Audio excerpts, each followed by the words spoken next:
I think a big thing too that I noticed a lot was the efficiency piece. So, being an individual who I love to learn, I love to push my limits of what I can actually like start to understand. And some people, in the office, like if you're working 40 hours, you're working the same 40 hours, right? But the efficiency piece is really like how efficient is an individual to get something done or to further grow themselves to understand something at a different level than the person next to you. And I noticed too that, putting in your timesheet 40 hours. I mean, how arbitrary is an hour? What I Right. do in an hour could be so different and so either efficient or inefficient depending on who you are.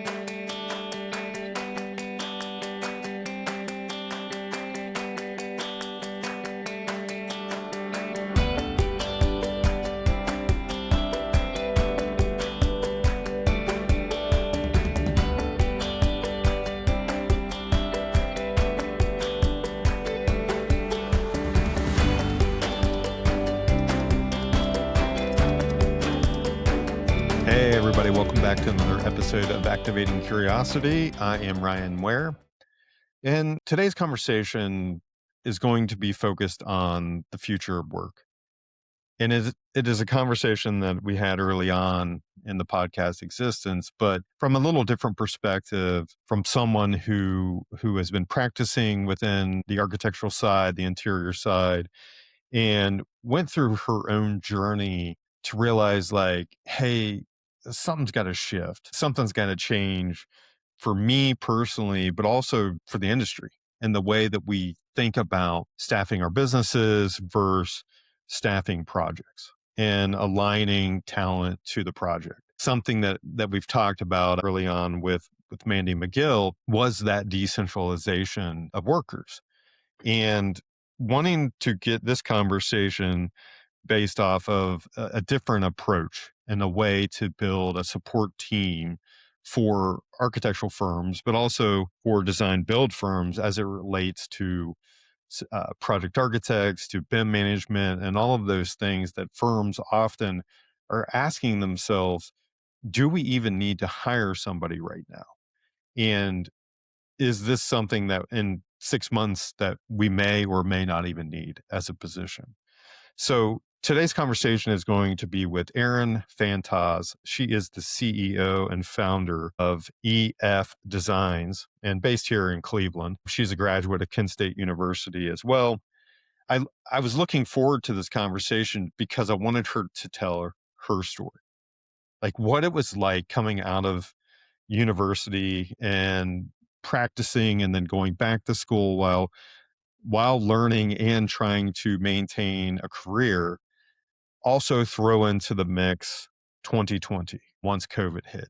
And those things that she was seeing as a female, as a single mother, and sort of how she looked at her career and thought, you know what?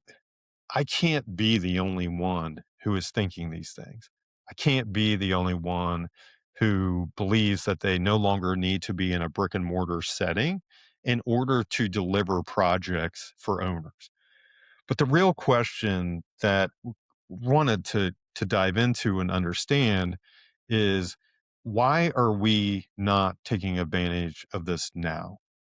What is it that we are questioning about this approach to delivering projects? And why are we so stuck in the way things have always been done as it relates to billing and structuring a business and thinking about project teams? Because if we stay in that mode, if everything looks as exactly as it has always been, we will never be able to build enough infrastructure for this world and for the occupants who live here.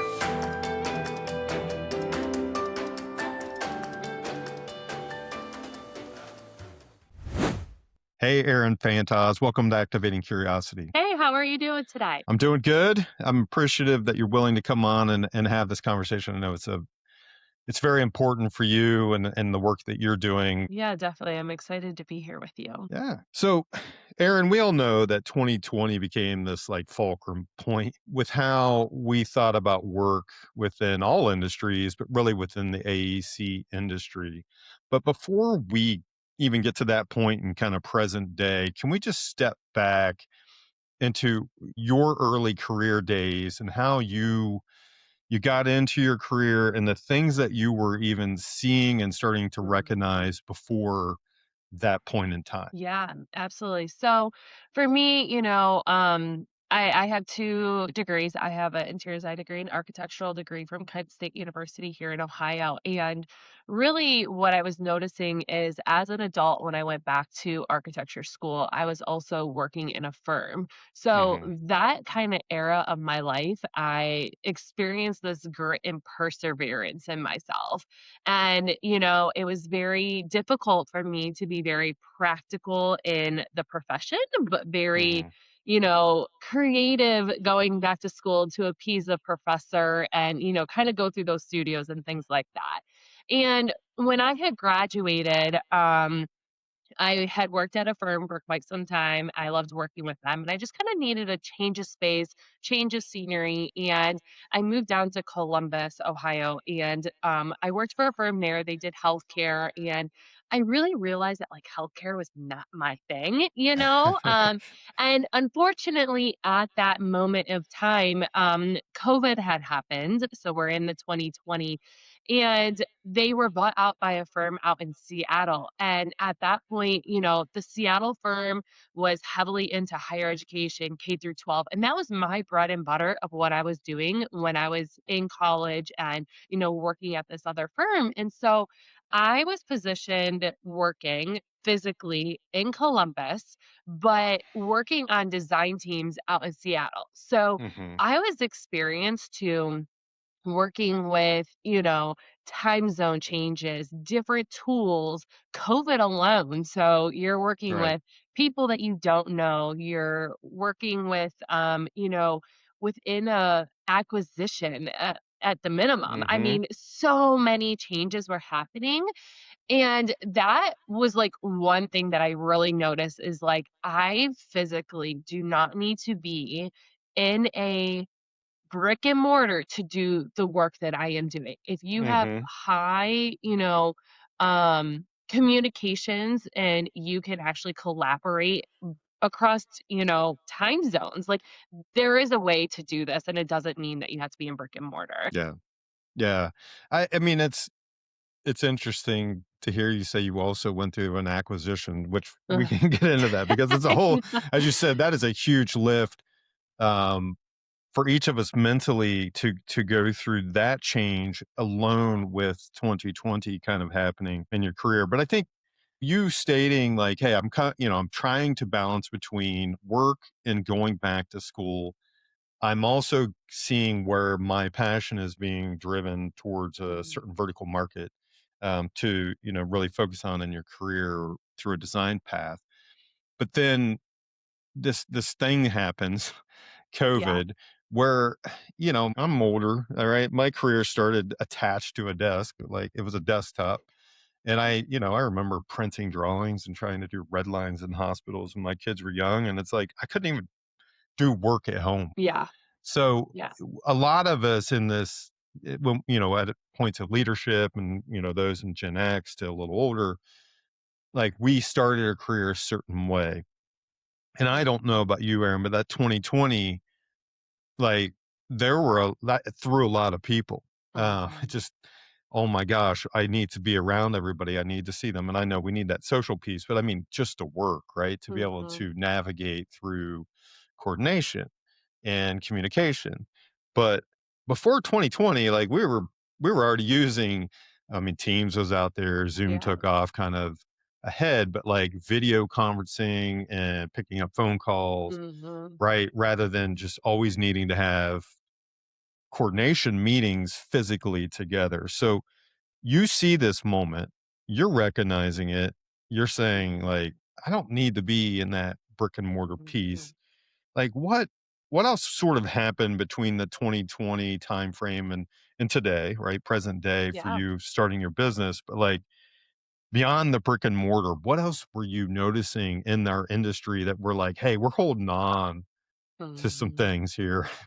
And Yeah. again, I'll say guilty as a Gen Xer, like I'm sure a lot of us like, hey, that's just what we're used to. So what else were you seeing and noticing in that time? Yeah, I think a big thing too that I noticed a lot was the efficiency piece. So, being an individual who I love to learn, I love to push my limits of what I can actually like start to understand.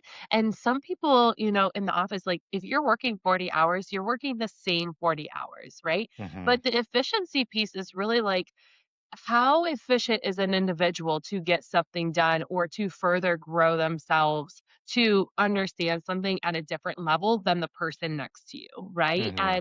And I noticed too that, putting in your timesheet 40 hours, I mean, how arbitrary is an hour? Like, what I Right. do in an hour could be so different and so either efficient or inefficient, depending on who you are, of what you're putting in that timesheet.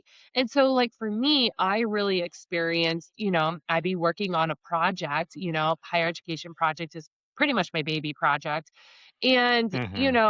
there'd be a point where, like, my principal was just giving me, like, tests. And I'm like, I want to keep catapulting. I want to keep moving forward.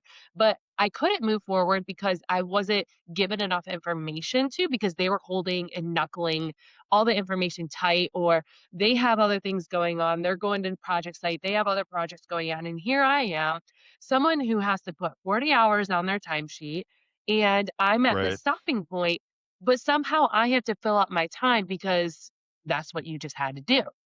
And Right. it's like, how do we overcome that, right? Like, how do we allow individuals to, have this balance or have enough input based on what they're interested in to work on a project instead of pigeonholing them into just production or pigeonholing just into Hmm. this? And it's like letting individuals kind of expand their knowledge base to be more, you know, into projects to have that billable time, right?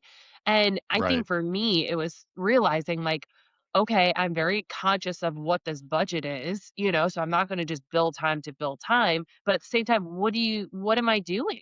I'm billing to overhead. So now I'm cutting out Right. what the firm's profit margins are, and those are things that I noticed and trying to get individuals who have like that closed off mindset of like, oh, well, this is just how it is.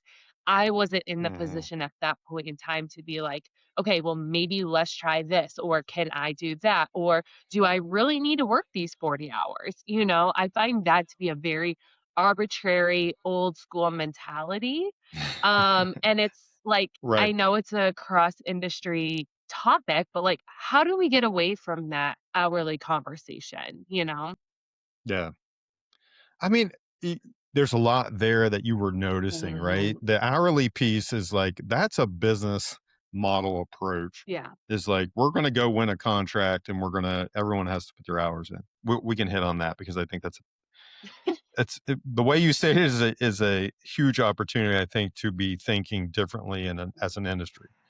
Um, 2, you mentioned something else about you you're a young person in a firm, whether you're physically there or even kind of remote, Mhm. being able to get information Yes. from others who, okay, as individuals, maybe they're holding on, like you said, because they're busy, they're out, they're trying to do Mhm. everything else, and like they don't have a 5 minute stand up check in, or Mhm. they're not sure, they're not even trained how to sort of lead other people Mhm. or have that conversation. So you're noticing that too.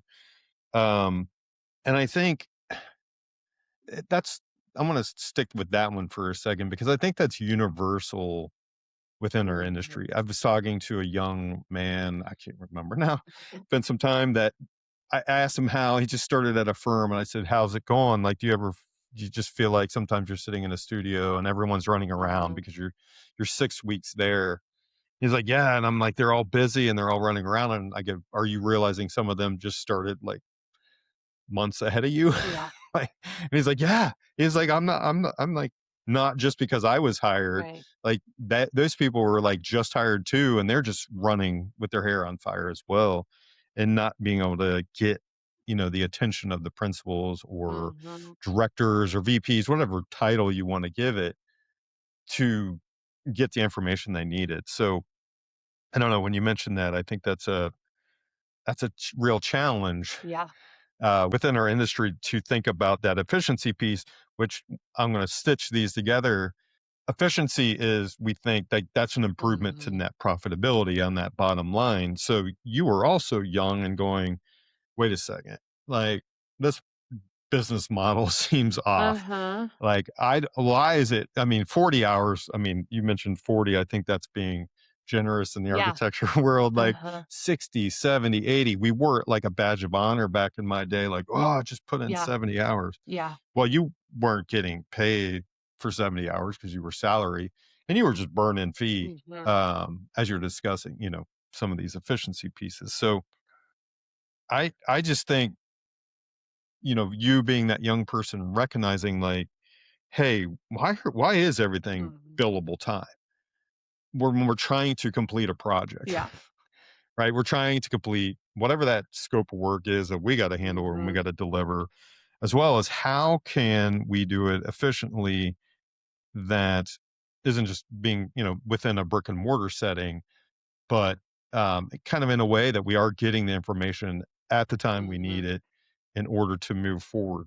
So what else were you like as you're seeing this, like how are you kind of processing this information? And you mentioned you kind of were sharing it with some of the Yeah. firms, some of the people there, but like what else was sort of like now coming forward for you of like, hey, this is a real opportunity, but a real problem that I think needs Yeah, I addressed. mean, honestly, I think I hit a point in my own personal life that, had me in a position of like, I cannot continue to commute.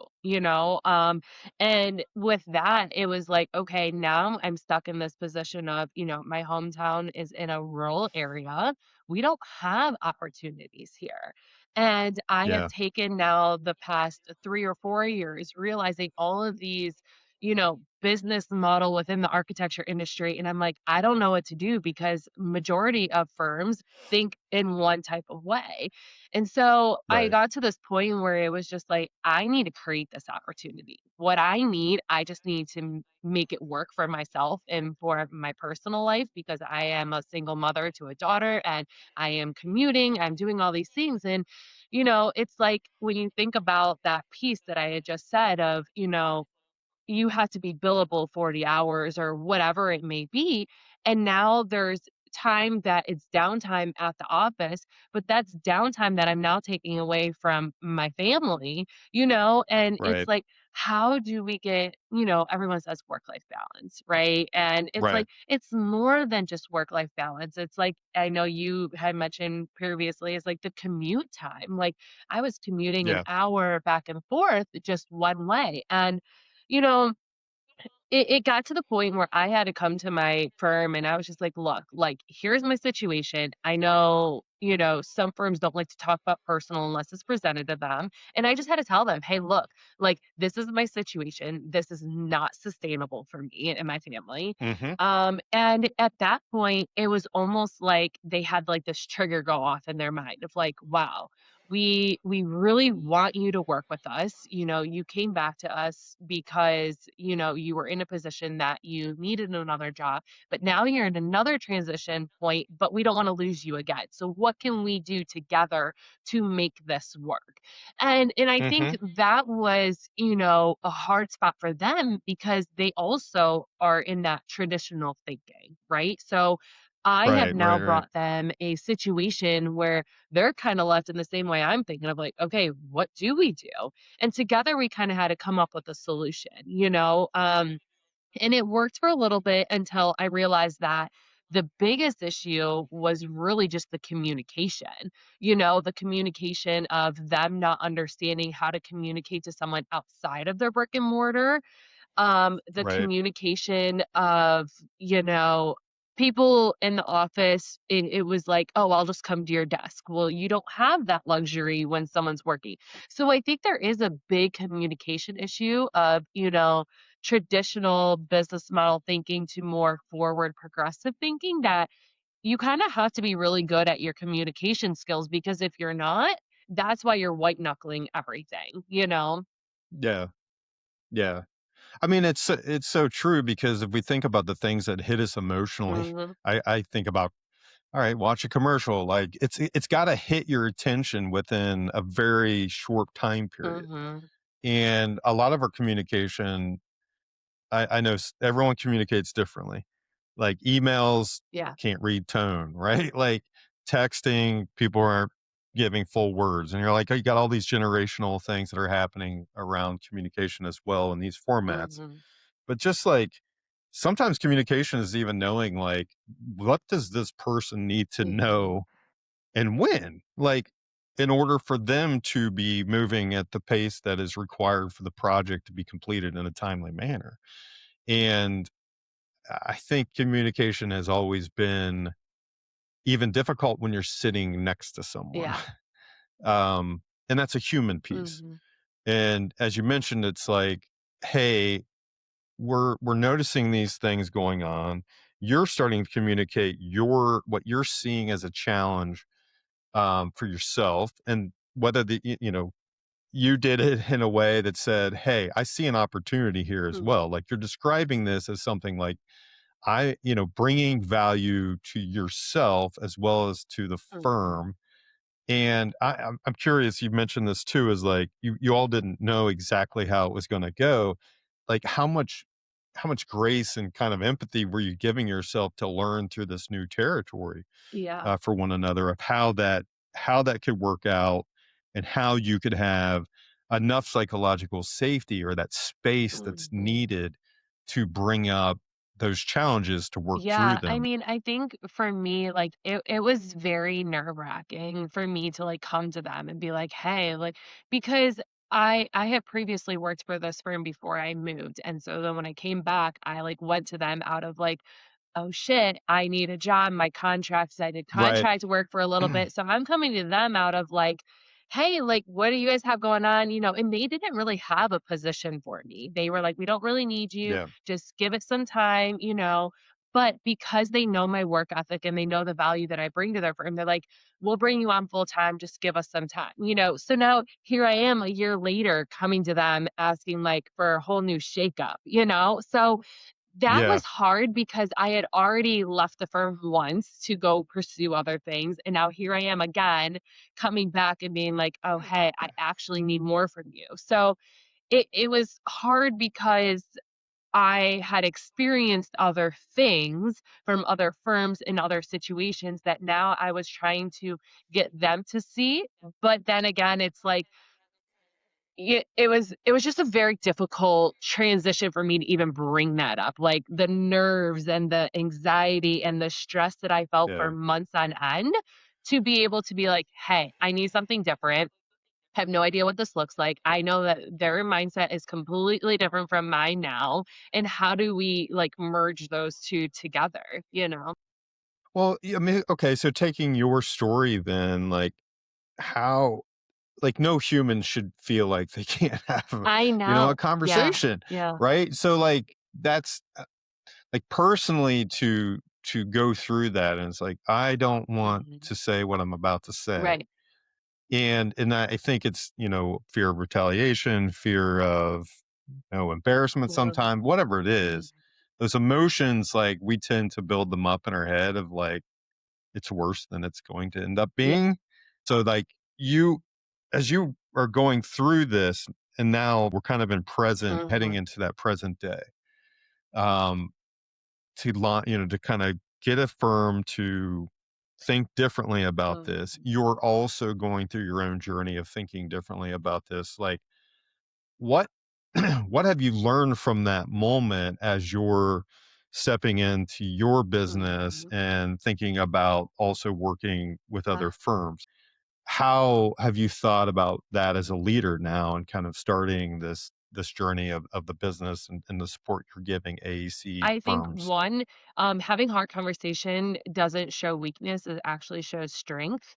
Doing hard things that you think that you can't do, but when you do them, you actually have the sense of relief of like you can communicate at a whole different level once you have that, kind of difficult conversation.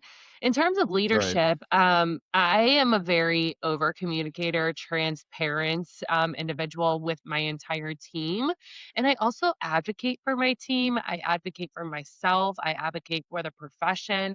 I think it's super important just to know the value that you bring. And if there's hard conversations because someone may not fully understand it, be willing to have more conversations about that so that you both can get to that even point. And that's essentially what had Hmm. happened in that situation with that firm was they brought solutions, I brought solutions. We sat down at the table and we kind of schmoozed through like and merged together what would work. And then we tested that out and then we kind of pivoted from there. And I think a lot of what businesses are doing or individuals is you test and you tweak and then you figure it out, Yeah. and that's just part of growth. And I think that's part of mindset. And it's just giving a new way of thinking, maybe a time frame, and then reevaluating. It doesn't mean that Right. this is how it has to be forever. It's just a time period that you're giving yourself to test a certain situation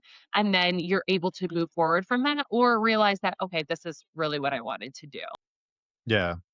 Well, and this is leading into that future, from Yeah, present to future state. Then for you, it's like, hey, we can't we you weren't guaranteeing like immediate right. success, and it sounds like neither were they. They were given that space to Mhm, test, to try, to evaluate, as you said, which is, that's where real curiosity can kind of thrive, is that we don't need it to go exactly 100%, the way we thought it might mhm, go, because we've not done it, we've not tried it. We just need to keep taking steps forward, assess, maybe adjust, shift that goal. mhm.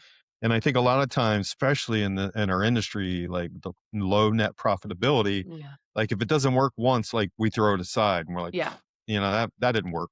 Blame the technology, blame whatever it is. And I think this is, where for you, it's like, hey, I'm thinking about building a business around the future yeah. of how we might be working, which is also got to have some flexibility to it, Mhm, because we haven't figured out even total present day yet. But like you're, as you're working through now starting your business, mhm. and you've been in business A how many couple years, years, Erin? 2 years. Couple Yeah, years. Right. That's what, okay. So 2 years, you've went through 2020, you kind of went through that transition. You started the business in 2024. You've gone through continuous learning, developing of these teams.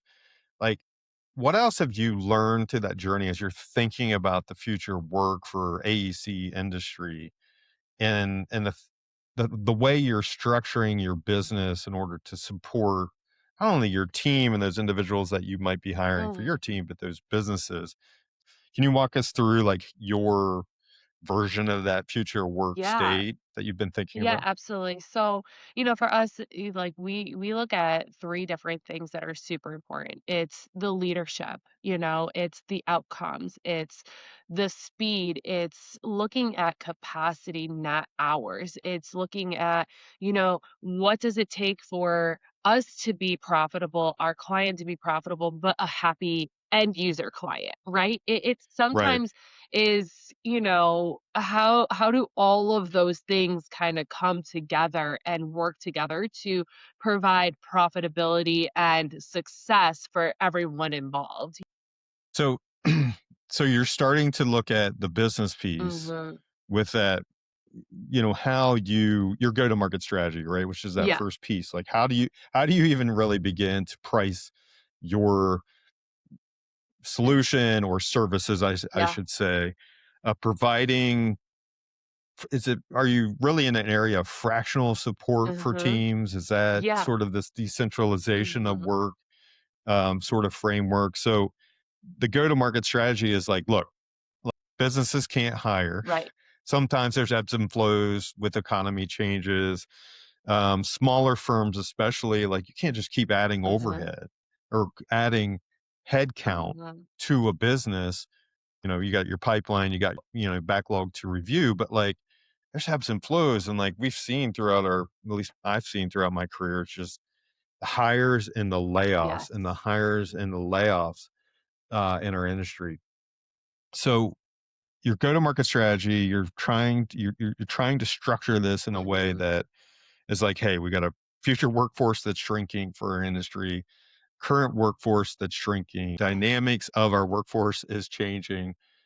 Um, and you mentioned it before. You're a young woman, you're a single mom. Like, what else were you recognizing? Because I know we went through the Great Resignation. Yeah. We've gone through, and I've gone through my career watching women really struggle in this industry to also feel like they can, as you said, Yeah. be that mom, be that Mhm. family member, be that, human with a career and a passion Mhm. for that career. So, how else were you thinking about how you were going to structure your business, but go support that future of work? I think, there's obviously 2 things that I'm supporting here. It's one, the AEC, having that fractional, leadership, capacity, but allowing women on my team to also outlive for their passions in architecture. So, like, we have a team of, project managers, project architects, and, BIM leaders, and it's like they too left corporate for the same reasons that I left corporate, right? So now Right. I'm able to support women, not, it's not directed that way. It's just kind of happened that way.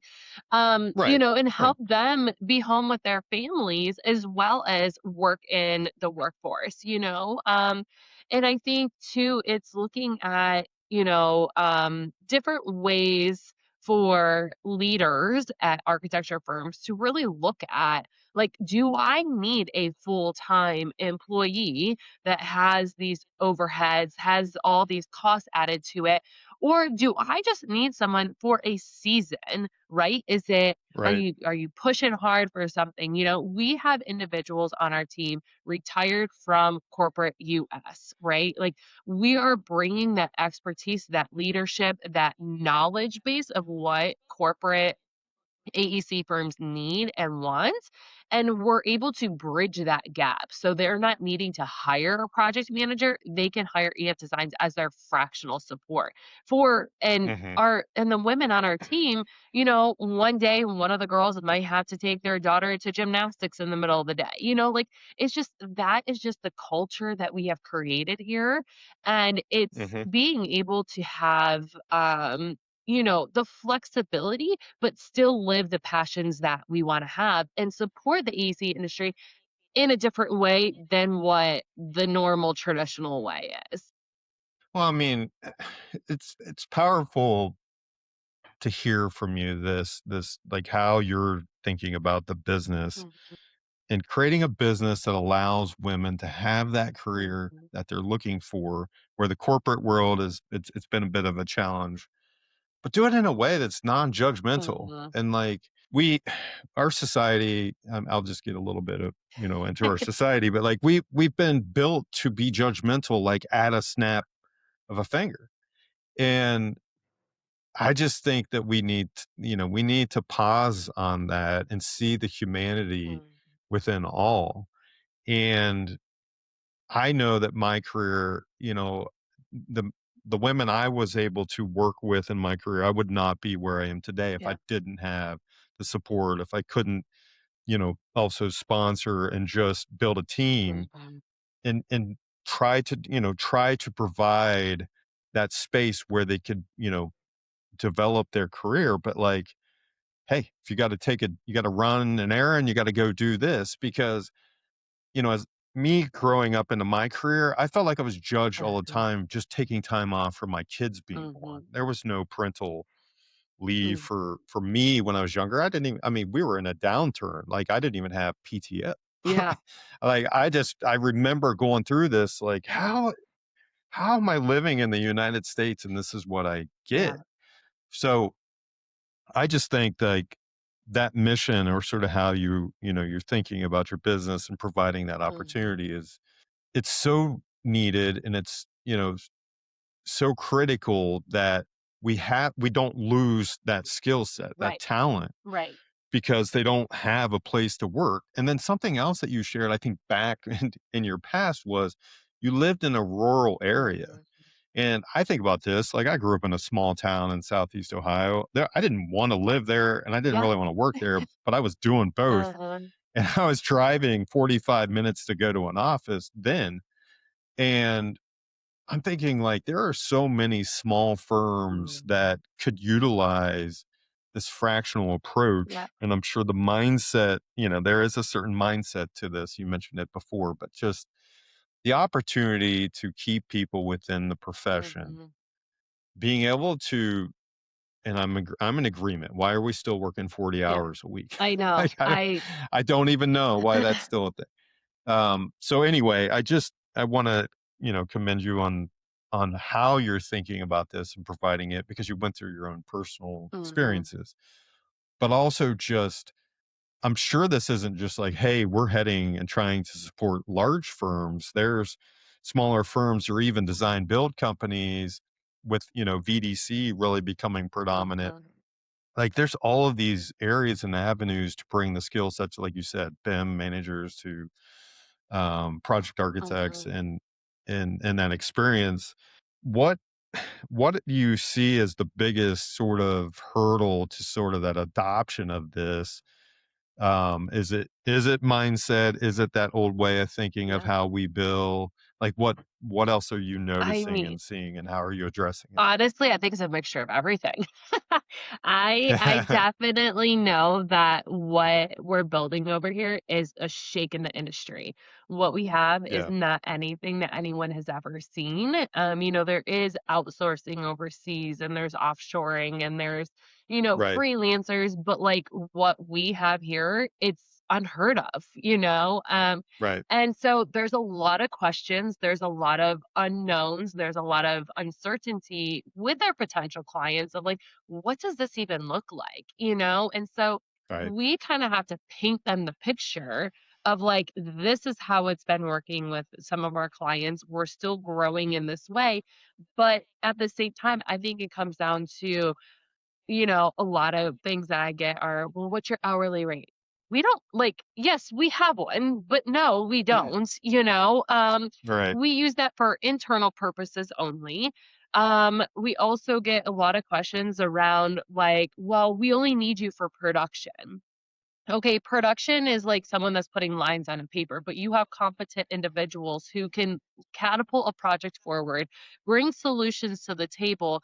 So it's like no one kind of knows how to like work with us because they've never seen it. So it's like a Yeah, mixture of the mindset, the hourly rate, what does this look like? I only know outsourcing as putting lines to a paper and doing red lines and picking up red lines. It's like, no, we are so much more than that.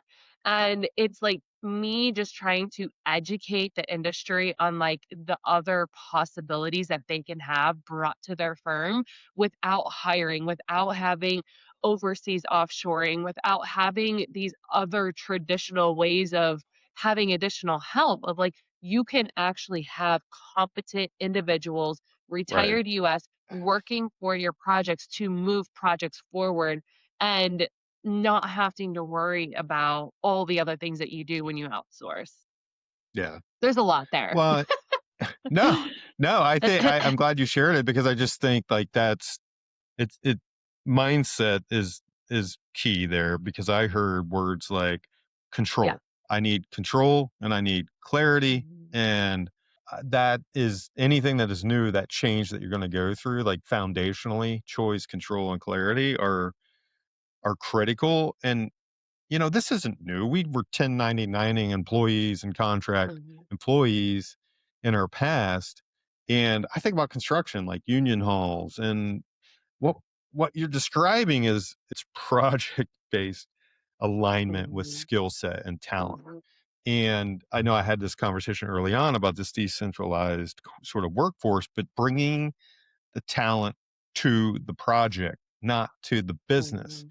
And you're aligning those things through their experience. And when it comes back to that business bringing them in, it is new. Mhm. So, but they do it all the time, hiring Right, consultants that are right. experts in other areas that they're not 100% experts in.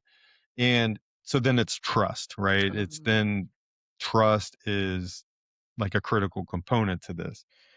And I don't, Aaron, as you're kind of describing this, to me, it's like this is a great opportunity in a way to solve a lot of the, challenges within the labor force, Mhm. as well as the challenges as humans in that Yes. labor force. Yeah. So being able to go complete projects, which is what we're all supposed to be doing, getting them designed and built, and so that we have an infrastructure in our countries, but being able to provide it in a way that gives, time back Mhm. to the individuals who are doing it, Yeah. and to where we shouldn't all feel like 1,000 pounds of Right. pressure being put on us constantly because there isn't enough workforce and we can't get enough done. So now I'm 70-hour work week and I haven't seen my Mhm. kid's soccer match or whatever it is that we're feeling, Yeah. right? Like the future workforce, and as you're describing it, I like it. I think it's something that I'm hopeful our industry can Mhm. see and grab onto, because not everybody wants to live in this city or that Mhm. city. We have mergers and acquisitions happening all over Mhm. our industry. So, like, there are leaders who live in one part of the country or planet, right? Yeah. They're somewhere across the world. And we have to learn to live in that new space. Mhm. So being able to decentralize the work and bring that talent to projects, Mhm. I think it's an excellent way to be thinking about the future of work, Aaron. Yeah. So Yeah. I am sure there is something I have not asked you based on that past, present, future state. So Aaron, like what have I missed? Like what do you think that most kind of important thing is to Yeah, sum it I up? think, for me, it's just like be curious about different opportunities. Live through your experiences, but take reins of your experience and think about how to problem solve that. We're all architects, we're problem solvers, right? I mean, for myself, I'm not even licensed, but I went through how to problem solve, but I'm just doing it in a different way, right? And so it's like, Yeah. think about different ways that you can solve a problem and bring a solution to the table. I think that is number one. And it may not look the way that, you think it should look, but it's a way to kind of test and tweak the process. Give it 3 months, test it out. If it works, continue. If it doesn't work, reevaluate and, pivot. I don't think, everything has to be done in a straight line. Life is not in a straight line. It's very up and down, up and flow. Right. And you have to be resilient with that, right? And I just think for me, it was, I had all these pieces of my life that I had no idea why I was doing the things that I'm doing. And now to see where I have landed, I am so curious and so excited to see where we're going to go because I continue to take every client's struggles and problems and provide a solution for them because if it's one person like that or one client like that, there's plenty more, And so Yeah. it's taking situations and solving the problems and coming up with the solutions. Yeah. Well, I think that's, such an important and kind of missing piece a lot of the times. Mhm. As you said, sometimes it's not going to look like what you thought it should. Well, if it looks like what you thought it should, it means it's probably exactly the same as it Right. was. Because our minds sometimes, like, we're creative people, but we still lack imagination when Mhm. it's something new. Mhm. Like, we don't, who would have thought some of these technologies would Right. be out in the Right. format that they are, and the way they're changing our lives and making us kind of think about things. So I love the fact that you said kind of that curiosity piece, be problem solvers. And I think problem solving comes with the fact that you don't know the answer Mhm. when you start. Mhm. So stop going to the answer that you know and start thinking about asking different and deeper Mhm. questions as it relates to that, our future workforce and how we should be thinking about operating our businesses. So I'm sure there's a lot of work left to do, Oh, Erin. yeah. I'm appreciative that you were willing to come on and kind of share your past, present, Uh, future view of the workforce through your experiences, the work you're doing there with your business and your firm. I'm appreciative mhm. of all the work and getting a chance to kind of get to meet you, Yeah. understand where your passion lies. And I'm sure we'll have more conversations about decentralization and future work because it's going to be a hot topic that is not going Yeah. away anytime soon. So appreciate the time and thanks for being on Activating Yes. Thank you Curiosity. so much for having me. I appreciate it. Yeah, thank you. So that is a conversation with Erin Fantozz of EF Designs based here in Cleveland. I hope you enjoyed it. I love hearing her story and everything that she had seen early in her career, those things that she was beginning to question and starting to think about. Her firm is young, it's 2 years old.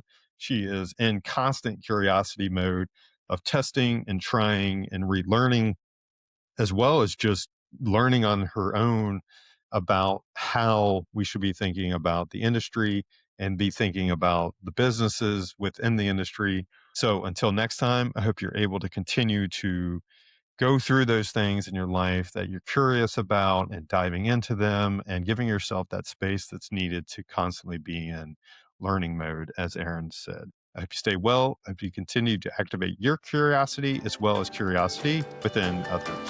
The Activating Curiosity podcast is brought to you by Connective Consulting Group and Connective Coaching, part of the Curiosity Building Experiences.